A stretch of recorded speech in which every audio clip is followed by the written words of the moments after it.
योग्य वेळी कर्जमाफीचा निर्णय घेणार असल्याच्या फडणवीसांच्या घोषणेनंतर राऊतांची टीका. फडणवीसांची योग्य वेळ कधी येणार, राऊतांचा सवाल. आमदार भास्कर जाधव यांचे झी 24 तासच्या विशेष मुलाखतीत राजकीय निवृत्तीचे संकेत. शिवसेना उद्धव बाळासाहेब ठाकरे पक्षात डावललं जात असल्याची भावना. जाधवांच्या भावनांची पक्षप्रमुख दखल घेतील, राऊतांची प्रतिक्रिया.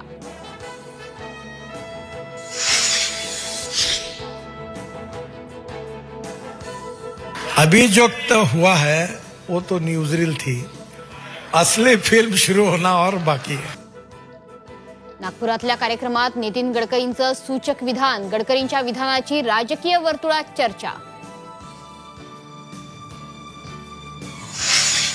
युवा सेनेचा वार्षिक मेळावा यंदा पुण्यात. 12 जुलैला पुण्यातल्या बालेवाडीत होणार मेळावा. राज्यभरातील युवा सेनेचे पदाधिकारी राहणार उपस्थित. उपमुख्यमंत्री एकनाथ शिंदेंसह मंत्री करणार मार्गदर्शन. इराणकडून इस्रायलवरील हल्ले अधिक तीव्र. तेल अवीव शहरात 40 क्षेपणास्त्र डागल्याची माहिती. इस्रायलमध्ये आणीबाणी लागू. सर्व शाळा महाविद्यालय बंद. इस्फहान हल्ल्याची पहिली दृश्य झी 24 तासवर. इराणच्या इस्फहान सेंटरवर अमेरिकेचा हल्ला. हल्ल्यात इराणचं आण्विक तळ उद्ध्वस्त.